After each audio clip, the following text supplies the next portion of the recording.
Valleja en el año 1974, egresando de la Escuela Militar en el año 1979 como alférez del arma de caballería. Ha prestado servicios en distintas unidades, comandos e institutos del Ejército. De su formación se destaca cursos de comandos de combate y paracaidismo militar, curso de Estado Mayor, profesor de Historia Militar, profesor militar, licenciado en Ciencias Militares, licenciatura en Evaluación Educativa en ACUDAL, curso de Operaciones de Paz para Oficiales Superiores en el Reino Unido de España y Magíster en Educación en ACUDAL. Ha ejercido la docencia de la asignatura de Historia Militar y Estrategia en los siguientes institutos: Escuela Militar, Instituto Militar de Estudios Superiores, Centro de Altos Estudios Nacionales. Fue director de División Militar General Artigas durante el año 2010. Se desempeñó como agregado de Defensa y Militar en la República Federativa de Brasil, 2011 al 2013, e inspector del arma de caballería hasta su pase a situación de retiro voluntario en el año 2014. Integra la Comisión Coordinadora de Actividades del Instituto de Historia y Cultura Militar del Uruguay, Coronel Rolando Laguarda Trías. Es casado con la señora Ana María Elena y tiene dos hijas, Mariana y Florencia. Mi coronel, Departamento de Estudios Históricos del Estado Mayor del Ejército, y es por esa razón entonces que en el mediodía de hoy yo los estoy acompañando por haber sido asignado por ellos para presentar esta exposición.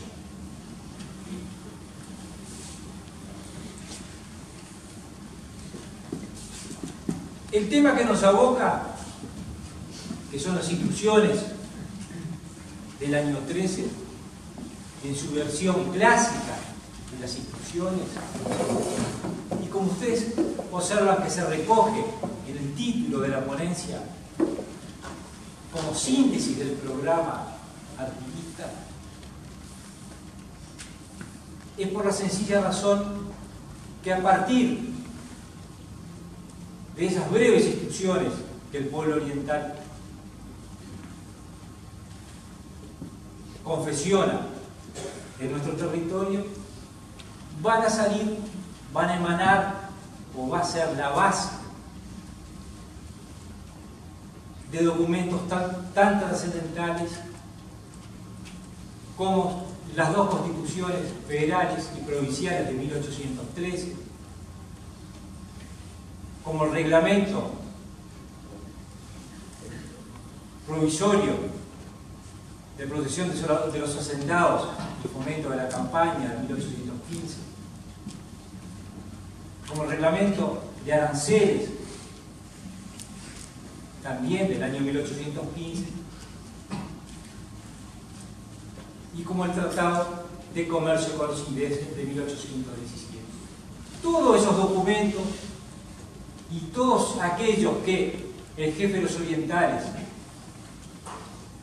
dictó o fueron emanados de su secretaría van a constituir lo que nosotros conocemos como el pensamiento artiguista.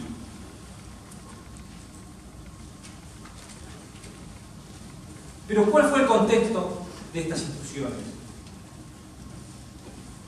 Muy brevemente recordaremos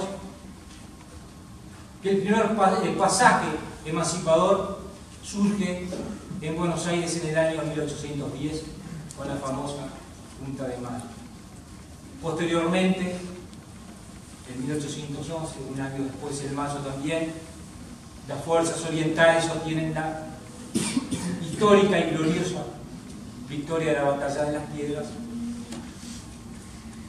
en donde ese pueblo reunido y armado se encuentra con su jefe y a partir de ahí será inseparable en toda su trayectoria política.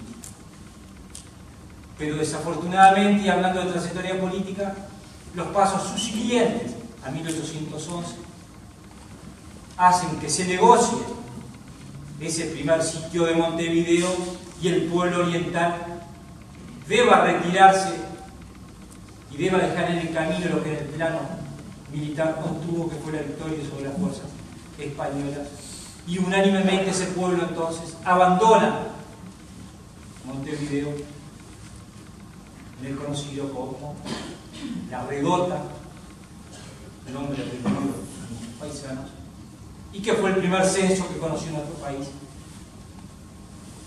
donde prácticamente se retira cerca del 50% de la población que vivía fuera de los muros de Montevideo, y muchas personas que también se encontraban dentro de la fortaleza. Posteriormente, entonces, sí vamos a ir llegando a este año 1813. Pero hablando del contexto y de la situación, ¿qué éramos políticamente? Porque estas sencillas instrucciones van a tener un sentido si entendemos cuál era el modelo que querían cambiar y qué es lo que querían proponer. Nosotros, en 1813, entonces, éramos parte del virreinato del Río de la Plata, ese virreinato que tenía 8 intendencias, ¿verdad?, administrativamente, que se les llamó provincia, y 4 gobernaciones: Mozos, Chuquisaca, el Alto Perú, y Misiones, y nuestra banda oriental. Es decir, en 1813 éramos una gobernación, y una gobernación de límites difusos, porque se había extendido el límite de Montevideo hasta la fortaleza de Santa Tecla, el fuerte de Santa Tecla, hasta Santa Teresa, y por el norte, al norte del Río Negro, era indefinido. Pero no dejábamos de ser una banda dependiente de la gobernación de Montevideo. ¿Y cuál era el sistema, la estructura política imperante en ese momento? Y era una estructura basada en el régimen indiano, que como autoridad política tenía en América, y particularmente en el Río de la Plata, el virrey, que estaba allí en Buenos Aires, capital del virreinato, y tenía la Real Audiencia, otro órgano también nombrado por el rey en Buenos Aires. Y acá en nuestra banda, políticamente, lo único que existían eran 2 cabildos, aparte del gobernador militar: el cabildo de Montevideo y el cabildo de Maldonado. Después había una serie de villas nada más, y constituido en nuestra banda 23 pueblos.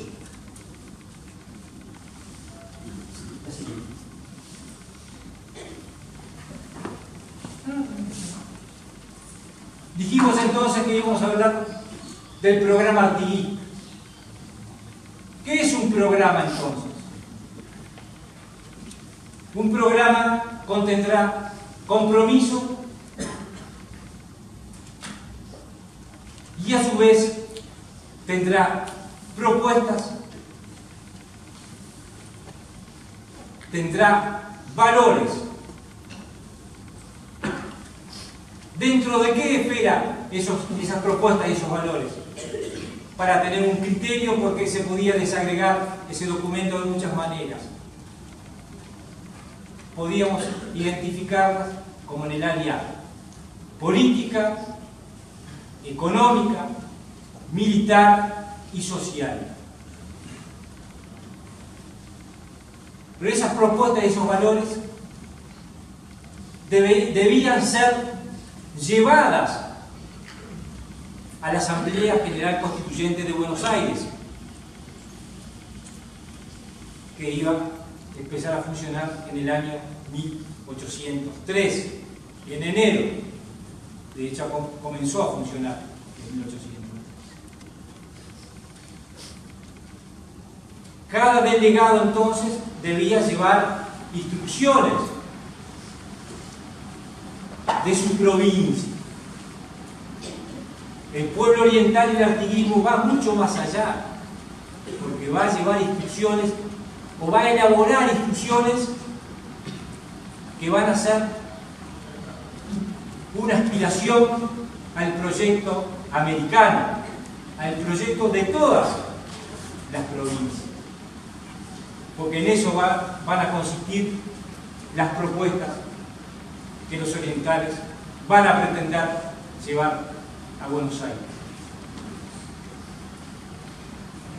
¿Quiénes habían sido designados por el pueblo oriental para llevar esas propuestas?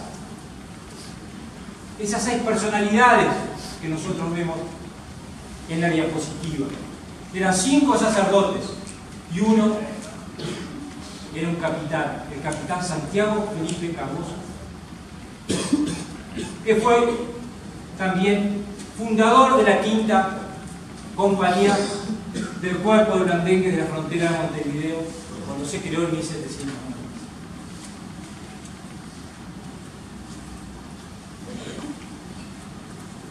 Esa diapositiva esquematiza entonces que las instrucciones elaboradas delante de Montevideo no tenían solamente una visión provincial de nuestra banda, sino que abarcaban a todas las provincias del Virreinato del Río de la Plata.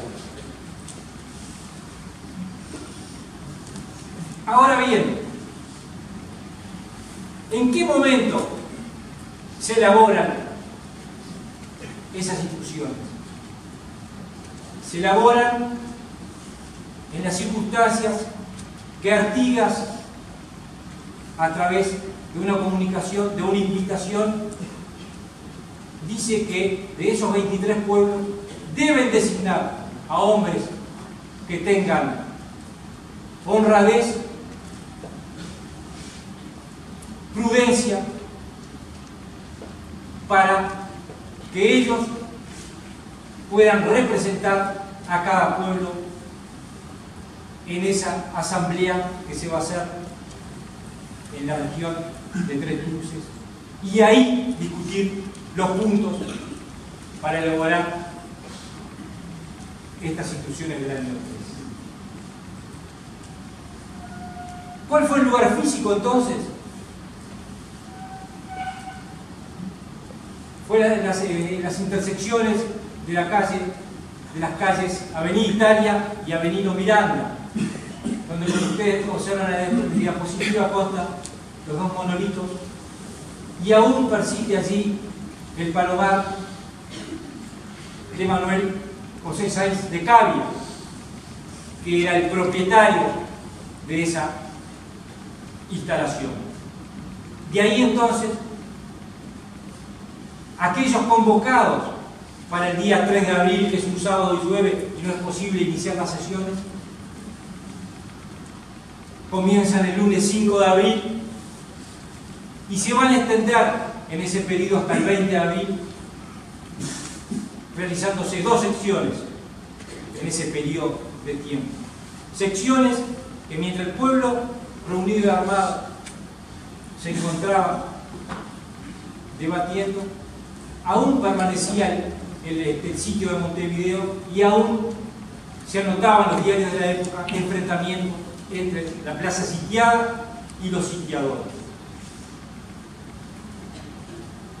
Pero junto con el documento que queda consensuado en estos 10 días, porque el documento que nosotros, la versión clásica que vamos a comentar, es de fecha 13 de abril, y en esa fecha no hay constancia de que hayan habido asambleas, sino que los delegados con Artigas coordinan, consuencian, están de acuerdo en este proyecto para presentarlo, como habíamos comentado, a la Asamblea General Constituyente de Buenos Aires. Pero ¿qué otro elemento de enorme importancia y trascendencia histórica surge ahí, en esa asamblea? Surge el nombramiento del coronel Artigas. Hasta ese momento, recuerda que después de la piedra había sido nombrado coronel, por la Junta Grande. El pueblo lo nombra gobernador militar de nuestro pueblo. Y sin ejemplar, es el término, y sin ejemplar presidente de la Junta Económica. Y en esa instancia también se nombra el gobierno económico para nuestra provincia. Ese gobierno económico surge, naturalmente, se imaginarán ustedes, de las pobres circunstancias que vivía el pueblo oriental, producto de la guerra de la emancipación comenzado en 1810. Entonces, así en el anterior ustedes tienen la imagen, el facsímil de la versión clásica que conocemos de las instrucciones del año 13. Dos hojitas que van a ser encontradas en el Paraguay.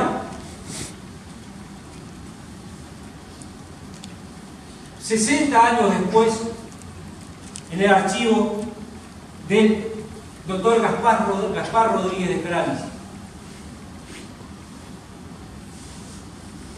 Aquel hombre que en todo momento se había negado a recibir a Artigas, atesoró esas instrucciones que Artigas le había mandado como copia y las guardó,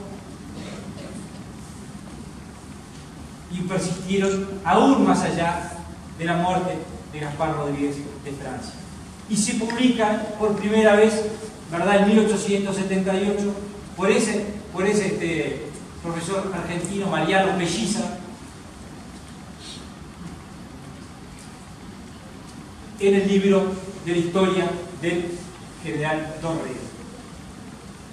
Esas dos hojitas que ustedes ven ahí, que contienen 20 artículos, han tenido, tienen y tendrán una vigencia capital para lo que es nuestro destino nacional. Pero aparte de esa versión, la historiografía ubicó 3 versiones más. Alguna diferencia. Recuerden que se les pedía a los delegados que portasen algunas instrucciones. De esa manera, entonces, la historiografía encontró las instrucciones de Maldonado, las instrucciones de Santo Domingo de Soriano, también de 1813, y después encontró unas instrucciones de 1815 del Congreso, el famoso Congreso de la China, que se hizo en Concepción del Uruguay. La siguiente. ¿Cuáles fueron las inspiraciones de estas instrucciones? Evidentemente, no salió de una cabeza de una sola persona, sino sale de una trayectoria, de una doctrina jurídica y social, temporal, donde los críticos fundamentalmente entienden que fue, obviamente, de la Revolución Francesa, los ilustrados de la Revolución Francesa y de la Ilustración española. Pero también existe mucho en estas instrucciones lo que fue la teoría política relatada y emanada del propio jefe de los orientales. Muchos aspectos capitales de estas instrucciones están contenidos en las precisiones del sí, que son el 25 de diciembre, unos meses antes del año 1812, que se hace la reunión de la Asamblea de Abril, y están contenidos también en la oración inaugural que el jefe de los orientales da al hacer la apertura de la famosa Asamblea de Abril del año 13. De la cual la frase más común es la que todos ya conocemos, ¿verdad? De que mi autoridad emana de vosotros, cesa ante vuestra presencia soberana. El jefe de los orientales, entonces, está poniendo al costado, al margen, su autoridad de jefe de los orientales,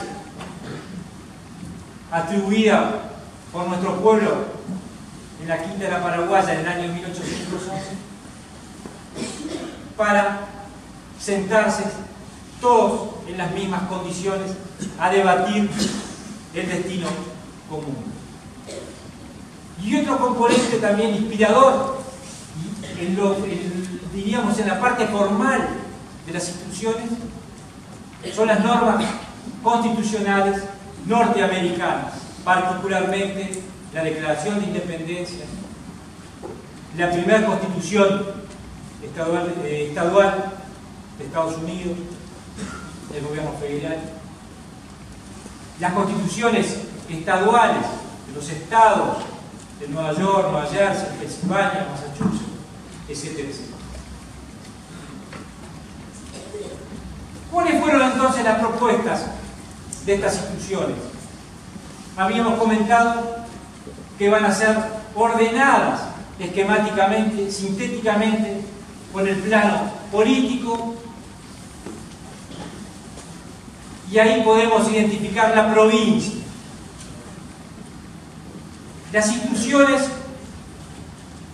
constituyen la partida de nacimiento de nuestro país.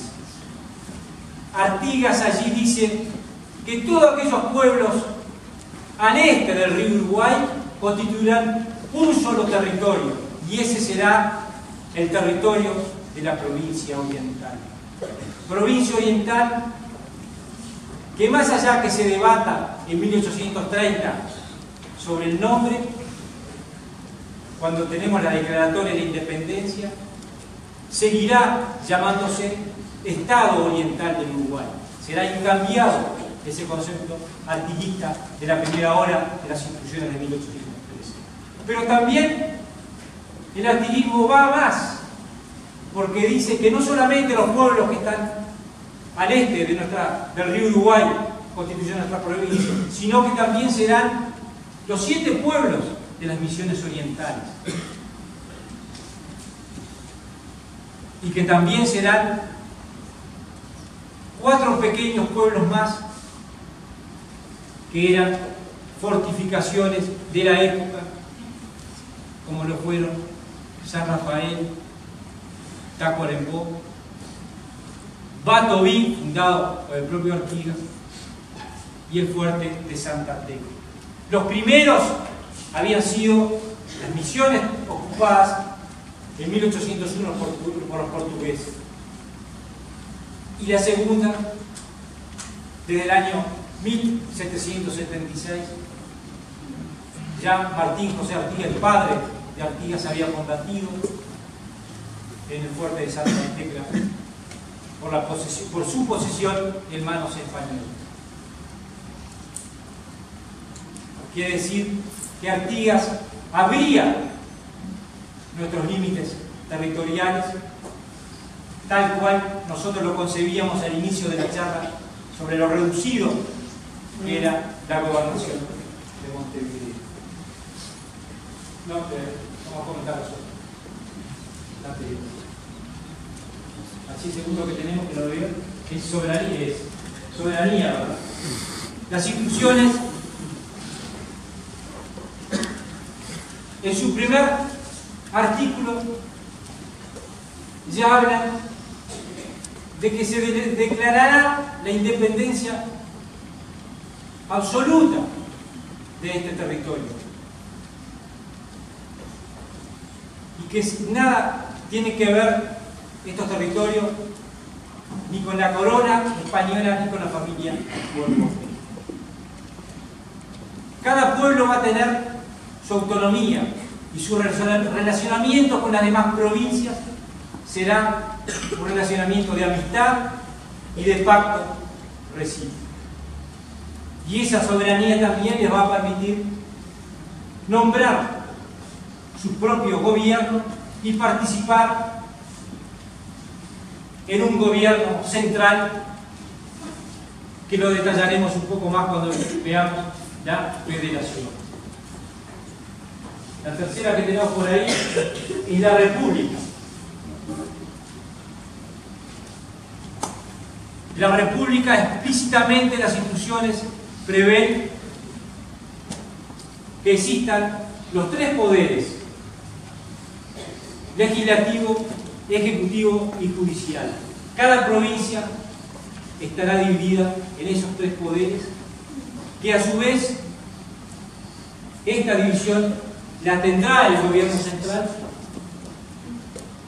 que no podrán estar unidas y tendrán autonomías y facultades independientes. La Constitución, el instrumento que Artigas tanto pedía en las distintas oportunidades, que debía dirimir la posición de esta banda frente al centralismo porteño. Iba a poner a todos los habitantes de la América del Virreinato en condiciones iguales. Las únicas diferencias entre los hombres lo constituirán sus virtudes y sus defectos, aspectos que el jefe de los orientales en una y otra oportunidad reitera en su comunicación epistolar. Pero a su vez, adaptando el modelo norteamericano, se tendrá una constitución provincial, ¿verdad?, y una constitución federal del superior gobierno. La federación, ligado a los conceptos anteriores que hemos enunciado, en donde existirá un gobierno central que atienda los problemas generales de las provincias, y después los gobiernos particulares de cada provincia, que serán atendidos por ese gobierno provincial. Pero a su vez, esas provincias actuarán a través de un pacto defensivo y ofensivo, y deben apoyarse mutuamente, particularmente en caso de amenazas. Así es. Ahí queda esquematizado, no nos ayuda mucho la luz, pero en términos generales, lo que fue el Tratado de San Ildefonso de 1777, en lo cual don Pedro de Ceballos coinciden para que el Imperio Español conquistase ese espacio al este, ¿verdad?, más allá inclusive del río Ibicuí, y que ese concepto entonces está dentro de la propuesta de territorio para nuestra provincia oriental. Desafortunadamente perdimos gran parte de ese sueño artiguista de 1813 en lo que concierne a la territorialidad de la provincia oriental, por aspectos de orden jurídico y político a lo largo del siglo XIX. La siguiente. Propuesta en el área militar: la defensa nacional. En el artículo 4 de las instrucciones emanadas del pueblo oriental ya estipulan que se creará un gobierno que tenga como centro de su atención a la justicia, a la libertad y a la seguridad, entendiendo la seguridad como la capacidad de un pueblo de mantener con sus propias fuerzas esa libertad. Era inviable en aquel momento no disponer de fuerzas para poder sustentar, defender la libertad.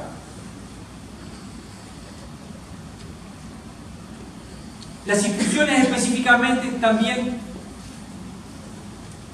dispondrán o propondrán que cada provincia nombre a sus regimientos, a los oficiales de su regimiento, y que regle o forme también sus milicias. El mandato entonces de la Fuerza Armada no solamente surge en la base teórica de que nuestro ejército, tanto como nuestra democracia, se crean en los campamentos militares de 1811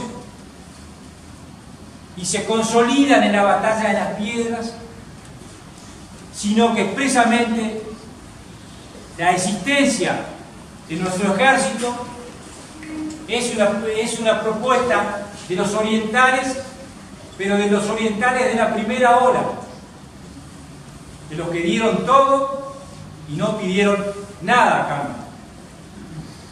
El despotismo militar, expresamente también contenido en las instrucciones, debía asegurar que el uso de la fuerza, y pensando particularmente en la única potencia militar del momento, que era Buenos Aires, no llevase por delante la autonomía y la soberanía de las demás provincias.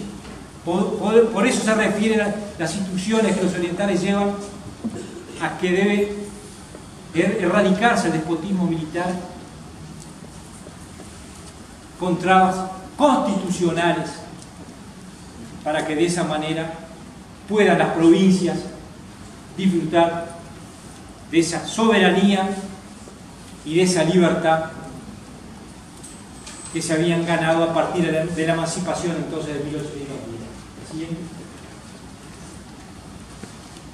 En el área económica, ¿qué nos proponen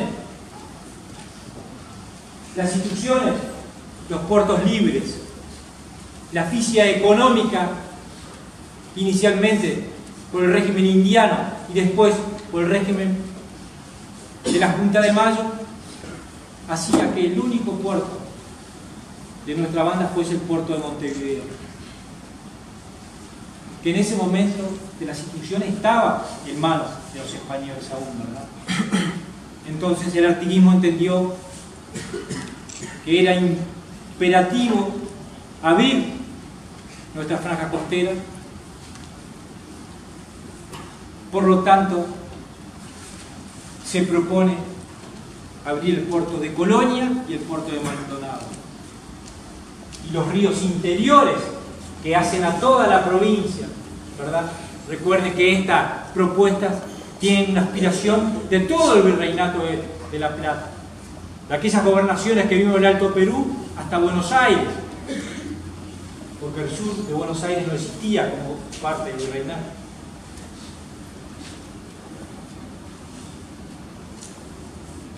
La eliminación de impuestos, contenida explícitamente en estas instrucciones, no solamente en los puertos que se abrirían para las provincias federadas, sino para las aduanas de los distintos lugares que hubiese ingreso a los puertos, y se prohibía también cobrar tasas en la relación comercial entre las distintas provincias que iban a formar esta confederación. Vamos llegando casi al final Recuerden que después vamos a hacer un pequeño sorteo para aquellos alumnos que hayan atendido esta ponencia. Les vamos a dar algunos premios. No sé si el premio al final es un castigo o no, porque van a tener que leerlo. Bueno, en el aspecto social, último componente de esta desagregación que hicimos de las instituciones del año 13, tenemos la libertad civil y religiosa. El artiguismo le proponía a esa Asamblea General que estaba reunida en Buenos Aires, que iban a ir con la mano con las instituciones, con estas instituciones de nuestros delegados, le proponía que debía haber libertad religiosa en toda su extensión imaginable.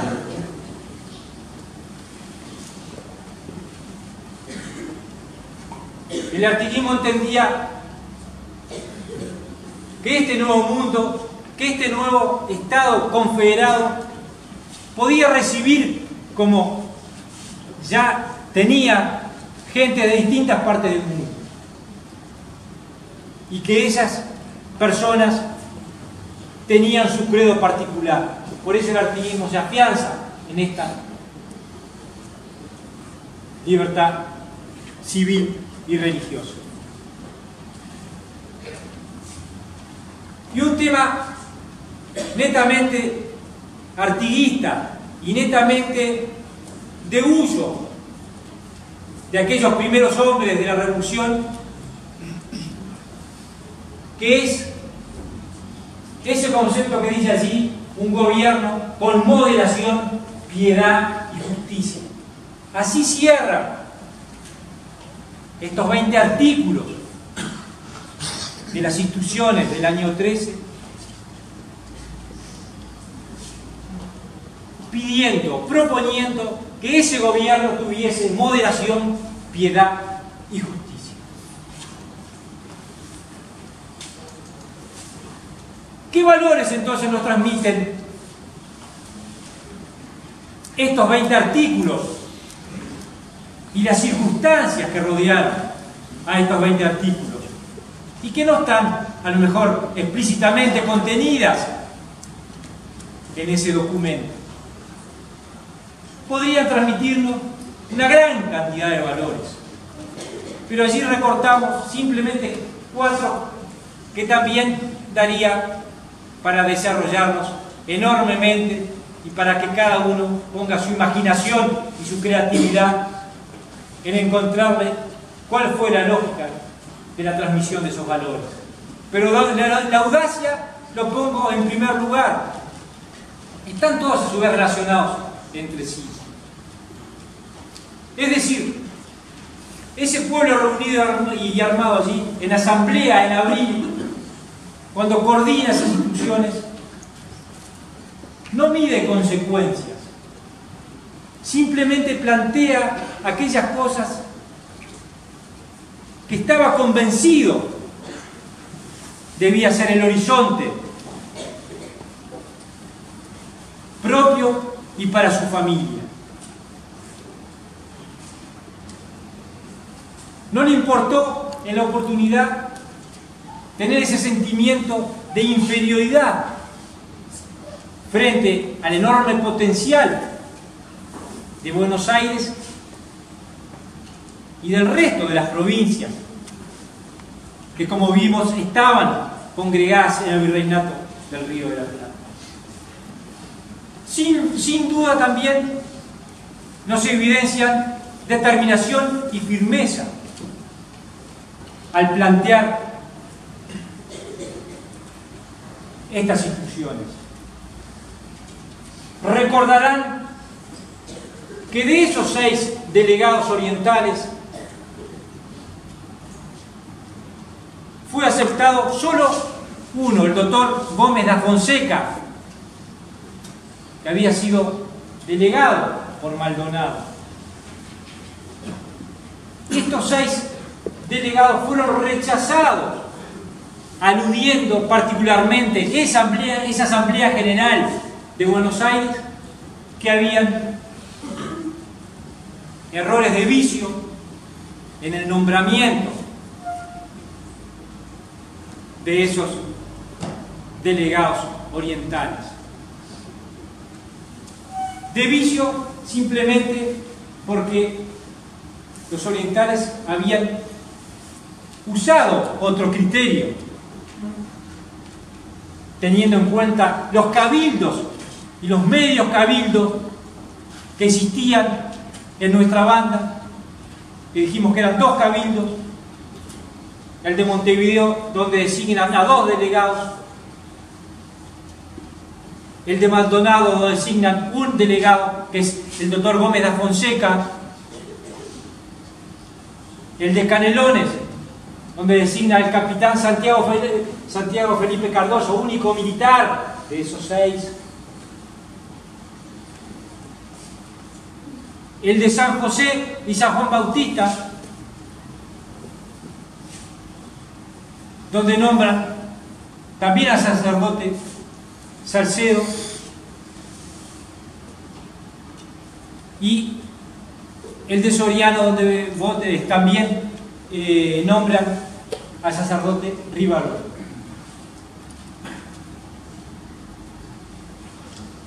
Observe las incongruencias de esa Asamblea General Constituyente, que no aceptan el criterio de designación de nuestros delegados, pero no lo aceptan por el contenido de las instrucciones, por el contenido federal, republicano, por la inspiración que tienen las instrucciones de los orientales, que por supuesto se contraponía a la corriente mayoritaria del que fue presidente de esa asamblea, el coronel Carlos María de Alvear, que había llegado hace un año, en 1812, a Buenos Aires, español, que había sido designado, viviendo en Buenos Aires, designado delegado por Corrientes para esa asamblea, y era el presidente de esa Asamblea General Constituyente. Y decía que había errores de vicio en el nombramiento de los orientales. No vamos a entrar en eso, pero sí tuvieron la determinación de llamar a una segunda asamblea, como se llamaron los orientales, el Maciel, una firme determinación en mantener esas instituciones y mantener a los delegados. Estas instituciones también tienen un profundo contenido humanista. Se lee en forma fluida los conceptos de felicidad, el concepto de libertad personal, individual, no solamente del gobierno de la provincia. Se abona también el concepto de prudencia.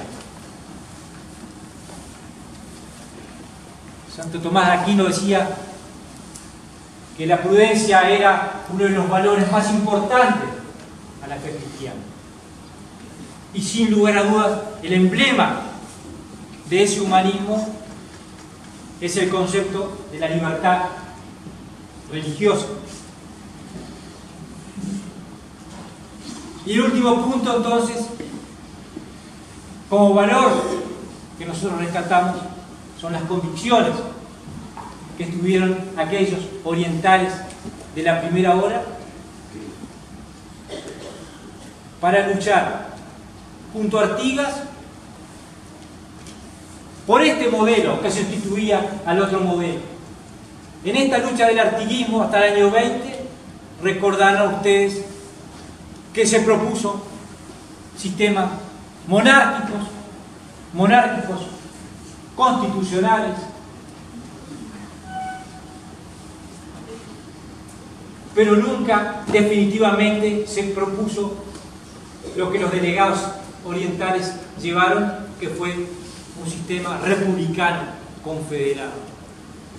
Tendrá que pasar 40 años, 1853, ¿no?, para que la República Argentina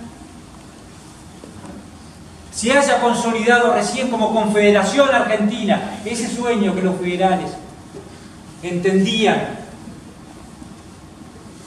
que era lo que se debería hacer.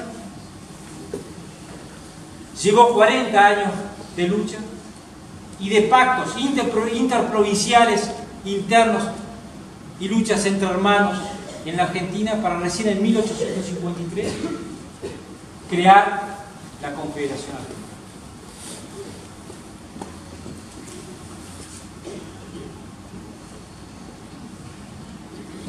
Parte de estas instrucciones se encuentran plasmadas, dos de ellas particularmente, de esas 20 instrucciones, se encuentran en el mausoleo de Artigas en la Plaza Independencia, ese mausoleo creado en 1977, y en el 2009 es que el Parlamento, la Asamblea General, selecciona frases del jefe de los orientales para ponerla en el lugar que descansa sus restos, en el mausoleo, y eso genera que estén grabadas de los 20 artículos, las instrucciones, 2 artículos.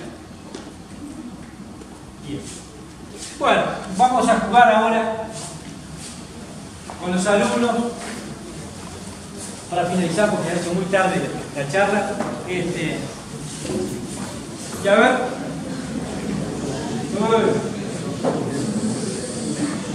A ver, entonces, ¿quién me dice dónde fue el lugar que se hizo la oración inaugural de 1813?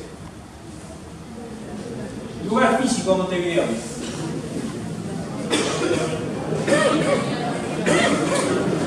A ver, señorita. En Tres Cruces. Muy bien. Tres Cruces. ¿Qué hay en Tres Cruces hoy? El monumento a Rivera. Muy bien, el monumento a Rivera, General Rivera, sí. Más bien el monumento está sobre el shopping, sobre la avenida. En la Plaza de la Bandera. En la avenida Italia de Carolina Miranda, porque está con el día. Ahí, muy bien.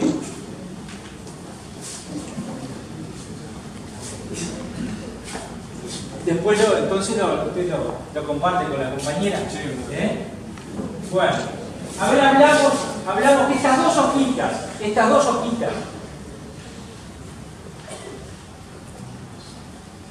que en 1878 el doctor Mariano Pelliza las publica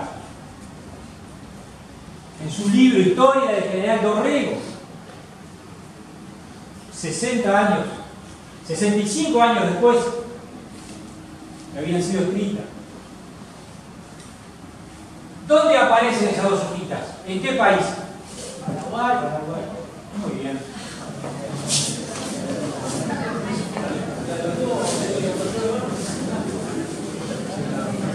A ver, tiene que poner el nombre después de estar editado.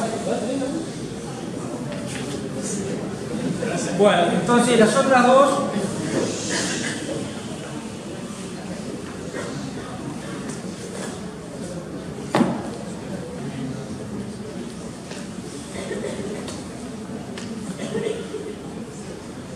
Nosotros dijimos que los delegados eran 6, ¿verdad? ¿Es cierto? 6. De esos 6 delegados dijimos que uno era militar. Ahora a ver, ¿quién recuerda el nombre?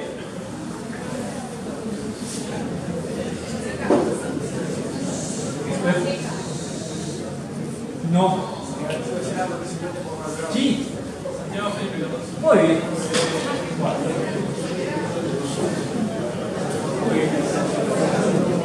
La publicación de los jóvenes alumnos y caballeros cadetes han recibido es una publicación del Instituto Rolando La Guardia Trías, que se llama Armas y Letras.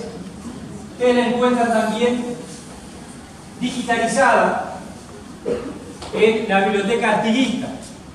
La biblioteca artiguista se entra, les va a pedir un número de usuario, pero no es necesario. Ustedes van directamente a donde dice ingresar, la ventana de ingresar, y ahí pueden ingresar a la biblioteca Artiguita, que es una biblioteca de enorme importancia histórica, ¿verdad? Que no solamente tiene sobre el archivo Artigas, sino muchas publicaciones. Y particularmente esta número 10 hace mención, el centro de esta edición hace mención a las instituciones del año 13. Así que mis tenientes coroneles, mis amigos, señor Coronel Velasco, profesor Rodríguez, jóvenes alumnos, yo les agradezco tremendamente la atención que todos han puesto y les reitero que para el instituto y para mí fue un honor haber estado este mediodía con ustedes. Muchas gracias.